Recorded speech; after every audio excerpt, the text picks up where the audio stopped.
विंध्य क्षेत्र ने चिकित्सा के क्षेत्र में एक बड़ी ऐतिहासिक उपलब्धि हासिल की है। शासकीय सुपर स्पेशलिटी अस्पताल रीवा में कार्डियोलॉजी विभाग के प्रोफेसर डॉक्टर एस.के. त्रिपाठी और उनकी टीम ने 6 वर्षीय बच्ची नायरा बानो के दिल में जन्मजात छेद को सफलतापूर्वक बंद कर दिया। पन्ना निवासी नायरा जन्म से ही हृदय रोग से जूझ रही थी। वजन नहीं बढ़ रहा था, जल्दी थक जाती थी और बार बार बीमार पड़ती थी। कई जगह इलाज के बाद दी राहत नहीं मिली, लेकिन रीवा में जांच के दौरान दिल की 2 नसों के बीच असामान्य कनेक्शन का पता चला। ये प्रक्रिया विंध्य क्षेत्र में पहली बार की गई और बिना किसी जटिलता के सफल रही। इलाज पूरी तरह आयुष्मान योजना के तहत निःशुल्क हुआ। अब नायरा स्वस्थ है और सामान्य जीवन जी रही है। ये उपलब्धि न केवल रीवा बल्कि पूरे मध्य प्रदेश के लिए मील का पत्थर है। अब क्षेत्र के बच्चों को जटिल हृदय उपचार के लिए बाहर नहीं जाना पड़ेगा। ये बताइए, आपकी बच्ची को कब से ये दिक्कत थी?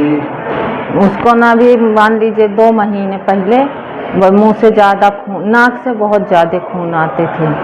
तो हम लोग सोचे जैसे गर्मी की वजह से शायद इसके कारण, तो वो ध्यान नहीं दिए, बल्कि खेलती थी और थोड़ा थक जाती थी, ज़्यादा खेलती नहीं थी।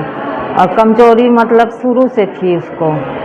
वो जैसे और बच्चे भी हैं तो मोटे रहते हैं और कुछ भी ऐसा, तो इसके साथ ऐसा कुछ नहीं है और खून आता ही रहता है।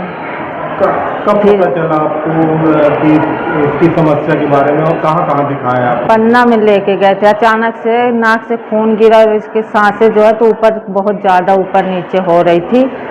फिर वहाँ पन्ना लेके गए, छोटा सा गांव है हम लोगों को, पन्ना लेके गए तो वो इलाज तो कर दिए, मगर बोले कि इसके दिल में कुछ प्रॉब्लम है, आप रीवा लेके जाइए या कहीं भी, तो वहाँ जाके दिखवा लीजिए। फिर हम यहाँ आए रीवा, तो यहाँ एस.के. त्रिपाठी जी उनको दिखवाए तो वो बोले हम ऑपरेशन कर देंगे। अच्छे से मतलब वो समझाए सब, हम डर तो लगता है सबको। फिर एंजियोग्राफी, उसके बाद उसका पता चला कि छेद है दिल में 5 mm का। फिर बोले हमारे पास अभी वो व्यवस्था से तो नहीं आए थे सर, तो चले गए थे 1 हफ्ता की मोहलत लेकर, वापस गए हैं तो 2 दिन के अंदर फिर उसको बहुत ज़्यादा खून गया, फिर वही हालत हुई। फिर लाए यहाँ तो संजय यहाँ लाए सुपर के बाद फिर यहाँ से बोले इसको बुखार बहुत ज़्यादा है, तो संजय गांधी में 5 दिन वहाँ एडमिट थी वो। उसके बाद जब ठीक हुई है तो फिर यहाँ लाए हैं। प्रोसीजर होने के बाद मतलब जो इनका प्रोसीजर हो गया तो कैसी हालत है? और अब बहुत अच्छी है, पहले से बहुत अच्छी है। और जैसे हम लोग सोच रहे थे कि मतलब यहाँ से काटेंगे या कुछ भी वगैरह, तो ये ऐसा कुछ नहीं हुआ, बहुत अच्छे से हो गया सब कुछ। क्या नाम है आपकी बच्ची का? कितनी? नायरा बानो, उम्र उसकी 6 साल की है। अब मतलब पूरी तरह से आराम है? जी पूरी तरह से। क्या कहना चाहेंगे आप? उनको तो जितना धन्यवाद कहें उतना भी कम है। क्या नाम है आपका? शहनाज बानो। सर, एक छोटी बच्ची का प्रोसीजर किया है, कितनी मुश्किलें थी और क्या जटिलताएं थी उसमें? देखिए, विंध्य रीजन में अभी तक छोटे बच्चों का हार्ट का प्रोसीजर हुआ नहीं था और बेसिकली परक्यूटेनियस प्रोसीजर है। परक्यूटेनियस मतलब हमें बेसिकली कोई चीरा नहीं लगा रहे हैं, हम सिर्फ सुई के माध्यम से हार्ट में वो डिवाइस, अम्ब्रेला लाइक डिवाइस ले जाके जो दिल का छेद है उसको हम, यानी होल है, उसको बंद कर रहे हैं। बेसिकली इस बच्ची को पैटेंट डक्टस आर्टेरियोसिस नाम की बीमारी थी, जिसमें हार्ट से निकलने वाली 2 बड़ी धमनियाँ होती हैं जिनके बीच में कनेक्शन जो है वो पैटेंट रह जाता है। मतलब गर्भावस्था में ये जो कनेक्शन है वो नॉर्मल होता है, लेकिन गर्भावस्था के बाद यानी बच्चे जब जन्म लेता है तो ये कनेक्शन बंद हो जाना चाहिए, लेकिन इस बच्ची में ये ओपन रह गया था और अभी ये 6 साल की थी और 6 साल तक ओपन रहा, जिसकी वजह से इसका वजन भी नहीं बढ़ा है। यानी 11, सोचिए अभी तक इसका वजन सिर्फ 11 किलो है, जबकि 6 साल की उम्र में इसका वजन उस एज के अकॉर्डिंग होना चाहिए था। और इसी वजह से इसको बार बार बीमारी और बहुत सारी और दिक्कतें, जैसे थक जाना, सांस फूलना, इस टाइप की दिक्कतें इसको हो रही थी। तो इसके जो पेरेंट्स हैं वो बहुत ज़्यादा परेशान थे। पन्ना के रहने वाले हैं, ये कई जगह दिखा चुके थे। 2-4 महीने पहले ही इनको पता चला था कि दिल में छेद है। उसके बाद ये नॉर्मल ट्रीटमेंट लेते रहे। अभी कुछ दिन पहले ही मेरे पास आए थे, तो इनका मैंने फिर से डिटेल्ड इको किया और इको में इनका जो दिल का छेद है 4 mm के अराउंड था। तो इसके लिए हमने पूरी प्लानिंग की, एनेस्थेसिया डिपार्टमेंट से बात की, अपनी पूरी टीम जो कैथ लैब टीम है, नर्सिंग स्टाफ, सबको प्रॉपर ट्रेनिंग देके फिर उसके बाद इसका सक्सेसफुल प्रोसीजर हुआ। कोई कॉम्प्लिकेशन नहीं आए, बच्ची अभी बिल्कुल ठीक है, कल उसका डिस्चार्ज भी कर देंगे।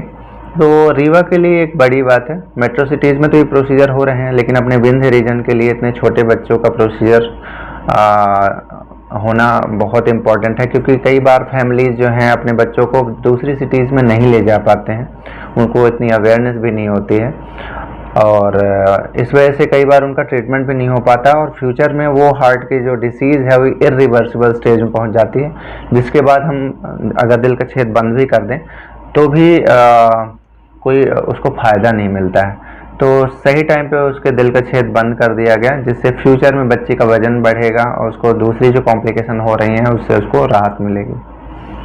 किस तरह की समस्याएं आती है उसको भविष्य में अगर ये उसका सर्जरी जो चीज भी नहीं हो पाती? जी, बेसिकली क्या होता है कि जो पेटेंट डक्टस आर्टेरियोसिस जिस बीमारी से बच्ची ग्रसित थी, उसमें क्या होता है कि एक धमनी जो हार्ट से निकलती है, जो पूरे बॉडी को सप्लाई करती है, हमारे ब्रेन को, हमारे हाथ पैर और दूसरे ऑर्गन्स को, तो उसमें प्रेशर बहुत ज़्यादा होता है, क्योंकि जब प्रेशर बहुत ज़्यादा होगा, हार्ट डेवलप करेगा, तभी तो वो ब्लड पूरी हर सारे ऑर्गन में पहुंच पाएगा।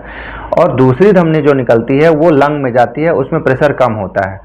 तो इस वजह से जो मेन धमनी है और जो कम प्रेशर की धमनी है, उसके बीच में कनेक्शन होने से पूरा जो हमारे शरीर में जो ब्लड पहुंचना चाहिए वो वहाँ पे कम पहुंचता है, क्योंकि कुछ ब्लड जो है वो दूसरी धमनी में शंट हो जाता है, क्योंकि ये कनेक्शन दो धमनियों के बीच में।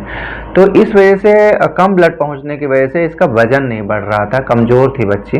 तो फ्यूचर में ये और कमज़ोर होती जाती है, दूसरी कॉम्प्लिकेशंस जैसे उसको रेस्पिरेटरी सिम्टम्स स्टार्ट हो जाते हैं। और अगर ये लंबे समय तक शंट यानी कनेक्शन बना रहता तो उसको पल्मोनरी आर्टरी हाइपरटेंशन डेवलप हो जाता, और ब्लड अगर इसको रिवर्स डायरेक्शन में आना अगर स्टार्ट हो जाता तो उससे क्या होता कि हमारा ब्लड की मिक्सिंग स्टार्ट हो जाती, जिससे वो बच्चा नीला पड़ना और सांस फूलना, ये सब चीज़ें स्टार्ट हो जाती, और फ्यूचर में फिर इसका हार्ट फेल्योर और बाकी चीज़ों से परेशान हो जाती बच्ची, और उसका ट्रीटमेंट भी पॉसिबल नहीं है। आइजनमेंगर सिंड्रोम में फिर आपका लंग भी बदलना पड़ता है और हार्ट भी बदलना पड़ता है, यानी लंग हार्ट ट्रांसप्लांट की ज़रूरत पड़ती है। तो फ्यूचर बहुत मुश्किलों वाला होता अगर ये बच्ची का डिवाइस क्लोजर ना होता तो। सर, अभी ये प्रोसीजर हो जाने से क्या सामान्य व्यक्ति की तरह वो जिंदगी बीती? बिल्कुल बिल्कुल, अभी तो उसका हार्ट भी बिल्कुल ठीक है, और जो प्रेशर भी अभी इसका इतना नहीं बढ़ा था पल्मोनरी आर्टरी में, तो अभी तो कनेक्शन हमने स्टॉप कर दिया है, तो ये अपनी बिल्कुल नॉर्मल लाइफ जी पाएगी। मतलब कोई कह नहीं पाएगा कि इसको कोई बीमारी थी। फ्यूचर में इसका ग्रोथ भी अच्छी होगी, और जो दूसरी प्रॉब्लम्स इसको आ रही हैं, थक जाना और सांस फूलना, उससे भी इसको आराम मिल पाएगा। ये प्रोसीजर आयुष्मान के थ्रू हुआ? आयुष्मान के थ्रू हुआ है, पूरी तरह से फ्री हुआ है, इसमें कोई भी ट्रीटमेंट कॉस्ट इसको नहीं लगा। अगर मान लीजिए यही प्रोसीजर कोई मेट्रो सिटी में कराया जाता तो लगभग कितनी कॉस्ट आती है? डिपेंडिंग ऑन हॉस्पिटल, जनरली 1.5 से 2 लाख 2.5 लाख तक का इसका प्रोसीजर कॉस्ट होता है। अभी बच्ची की कैसी? अभी बिल्कुल ठीक है, कंफर्टेबल है। अभी तो मैं राउंड पे गया था तो वो बच्ची मोबाइल देख रही थी, खुश थी।